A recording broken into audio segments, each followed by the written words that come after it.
எல்லாருக்கும் வணக்கம். இன்றைக்கி என்ன சேலஞ்சுன்னு பார்க்கலாம்.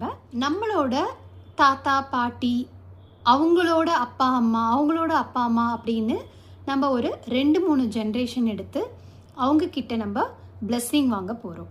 ஸோ அவங்களோட ஆசீர்வாதம் நம்ம வாங்கிக்க போகிறோம்.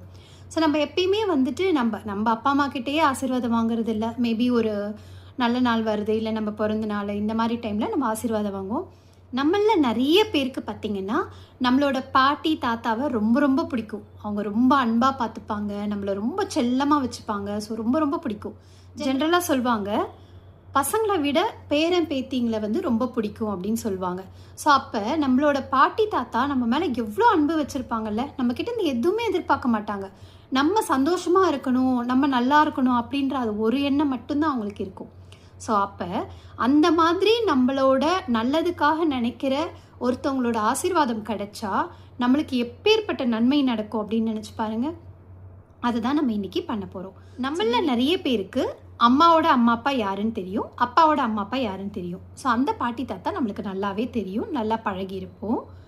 ஸோ நம்ம அம்மாவோட பாட்டி தாத்தா யார், அப்பாவோட பாட்டி தாத்தா யார் அப்படின்றது நம்ம சில பேருக்கு தெரியும், சில பேருக்கு தெரிஞ்சிருக்க வாய்ப்பு கிடையாது. இப்போ நம்ம என்ன பண்ணணும் அப்படின்னா, அம்மாவோட அம்மா அப்பா, அப்பாவோட அம்மா அப்பா, ஸோ இவங்க உயிரோடு இருந்தால் நேரடியாக நீங்கள் ஆசீர்வாதம் வாங்கலாம். இல்லை ஃபோன் கால் பண்ணி அவங்கக்கிட்ட ஆசையாக பேசி, நான் இந்த மாதிரி ஒரு விஷயம் என் வாழ்க்கையில் நடக்கணும்னு நினைக்கிறேன், அதுக்கு உங்கள் ஆசீர்வாதம் வேணும் அப்படின்னு சொல்லி நீங்கள் கேட்கலாம். ஃபோனில் நீங்கள் கேட்டு ஆசீர்வாதம் வாங்கிக்கலாம். அப்படி இல்லை, அவங்க உயிரோடு இல்லை அப்படின்னா அவங்களோட ஃபோட்டோ கண்டிப்பாக நீங்கள் வீட்டில் வச்சுருப்பீங்க, இல்லை அவர் ஃபோனில் ஏதாவது வச்சுருப்பீங்க. ஸோ அந்த ஃபோட்டோ எடுத்து பார்த்து நீங்கள் எப்படி நேரில் பேசுவீங்களோ அதே மாதிரி நீங்கள் எனக்காக எவ்வளோ செஞ்சுருக்கீங்க, சின்ன வயசில் என்னை எப்படி நல்லா பார்த்துருக்கீங்க, அந்த மாதிரி விஷயங்கள் சொல்லி அவங்கக்கிட்ட நீங்கள் நான் இந்த மாதிரி ஒரு ஆசைப்படுறேன், வாழ்க்கையில் நடக்கணும்னு நினைக்கிறேன், உங்கள் ஆசீர்வாதம் எனக்கு கண்டிப்பாக வேணும்னு சொல்லி அவங்கக்கிட்ட நீங்கள் ஆசீர்வாதம் வாங்கலாம். இது ஃபஸ்ட்டு ஸ்டெப்பு. அம்மாவோட அம்மா அப்பா கிட்டேயும் அப்பாவோட அம்மா அப்பா கிட்டேயும் வாங்கணும். ஸோ இவங்களோட ஃபோட்டோஸ் உங்களுக்கு இருக்கலாம். ஸோ அதை வச்சு நீங்கள் வாங்கலாம். நேரடியாக இருந்தால் நேரடியாகவே நீங்கள் வாங்கிக்கலாம், ஆர் ஃபோன் மூலயமா வாங்கலாம். அதுக்கு அடுத்த ஸ்டெப் அம்மாவோட பாட்டி தாத்தா, அப்பாவோட பாட்டி தாத்தா. ஸோ இவங்க யாருன்னு நீங்கள் பார்த்துருக்க மாட்டீங்க, மேபி ஃபோட்டோஸ் கூட உங்ககிட்ட இல்லாமல் கூட இருக்கலாம்.